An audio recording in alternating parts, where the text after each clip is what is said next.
বন্ধুরা, আজকের পর্বে দেখা যাবে দীপা আর সূর্য যে বাড়িতে গিয়ে আটকে যায়, তারপরে দেখা যায় সেখানে প্রচণ্ড দুর্যোগ শুরু হয়। প্রচণ্ড বাজও পড়তে থাকে। দীপা ভয় পেয়ে পেয়ে বারবার সূর্যকে জড়িয়ে ধরে।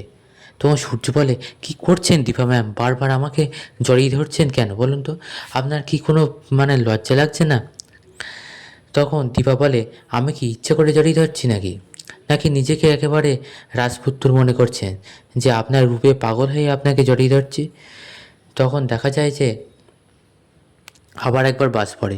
এবার সূর্য দীপাকে জড়িয়ে ধরে।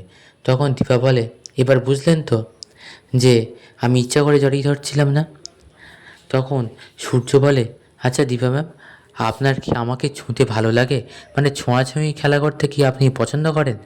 তখন দীপা বলে, হ্যাঁ, আপনাকে ছুঁতে তো ভালোই লাগে, অনুরাগের ছোঁয়ায় ছুঁতে।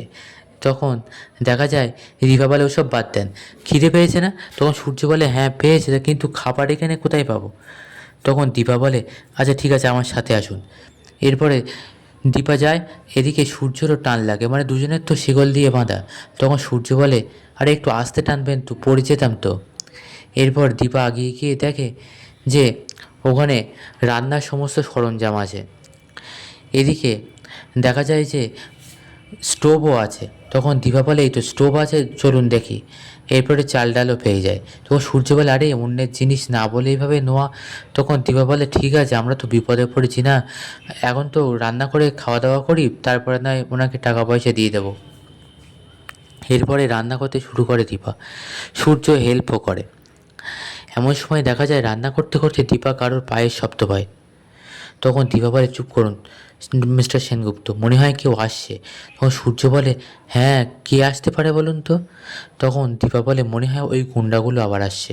তখন সূর্য বলে, আসলেই আবার মার খাবে। তখন দীপা বলে, আপনি এই অবস্থায় মারবেন? আপনার তো হাত বাঁধা। তখন সূর্য বলে, পা দিয়ে মারবো। এরপরে দীপা বলে, দাঁড়ান। এরপরে একটা লাঠি পাই ঘরের মধ্যে, সেটা নিজেদের কাছে রাখে আর দরজার আড়ালে লুকোয় দীপা আর সূর্য। ওদিক থেকে দেখা যায় একজন বৃদ্ধ লোক ঘরের মধ্যে ঢোকে, তার হাতেও একটা লাঠি থাকে। এরপর মুখোমুখি হয়। তারপর দীপা পরিচয় দেয়, বলে, আমরা এখানে আটকে গিয়েছিলাম, তাই এখানে আসলাম। তখন বৃদ্ধ লোকটাও বলে যে, আপনারা কারা? আপনাদের মধ্যে সম্পর্ক কী? তখন দীপা বলে, আমরা স্বামী স্ত্রী। এরপর সূর্য বলে, না না, উনি মিথ্যে বলছেন, আমরা বিজনেস পার্টনার। এরপরে দীপা সূর্যকে আটকায়, বলে, আপনি কি চাইছেন, যে আমাদেরকে এখান থেকে তাড়িয়ে দিক? তখন সূর্য বলে, তাই বলে মিথ্যে বলবো? এরপরে দীপা বলে, আপনি ওনার কথা বিশ্বাস করবেন না, উনিও এমনিই বলছেন। তখন এরপরে দীপা আবার সূর্যর মুখে কাপড় দিয়ে আটকায়। তখন বৃদ্ধ লোকটা বলে, আরে আপনি ওনার মুখে কাপড় গুঁজে দিলেন কেন? তখন দীপা বলে, উনি বেশি কথা বলেন তো তাই। তখন দীপা সূর্যকে বলে, তুমি চুপ করবে, বেশি কথা বলো না। তো এরপর বৃদ্ধ লোকটা বলে, এবারে বুঝলাম যে আপনারা সত্যিই স্বামী স্ত্রী। এই যে বকলেন, এইটা দেখেই বুঝলাম, কারণ আমার বুড়িও আমাকে বকতো, বেশি কথা বলতে দিত না। তখন সূর্য বলে, বাবা আর কি কি করতে হবে? এরপরে তো তুমি প্রয়োজন বুঝে আমাকে তুই তাগাড়িও করতে পারেন। এরপরে বৃদ্ধ লোকটি বলে, দাঁড়াও দাঁড়াও, তোমরা থাকো এখানে, আমার কোনো অসুবিধে নেই, আমারও মেয়ে জামাই আছে, কিন্তু তারা অনেক দিন পর পর আসে। তোমরা থাকো, কোনো অসুবিধে নেই, তবে যাও, এখানে বাথরুম আছে, চান দান করে নাও এবং ড্রেসটাও চেঞ্জ করো। এরপর দুজনের জন্য আলাদা ড্রেসও দেয়। এরপর বৃদ্ধ লোকটি বলে, তাহলে আমি তোমাদের জন্য রান্না বসাই। তখন দীপা বলে, আপনি রান্না করবেন? তখন সূর্য বলে, আচ্ছা ঠিক করে বলুন তো, আপনি শেষ কবে রান্না করেছিলেন? তখন বৃদ্ধ লোকটা বলে, আমি শেষ রান্না করেছিলাম যেদিন আমার রান্না খেয়ে বুড়ি মারা গেল।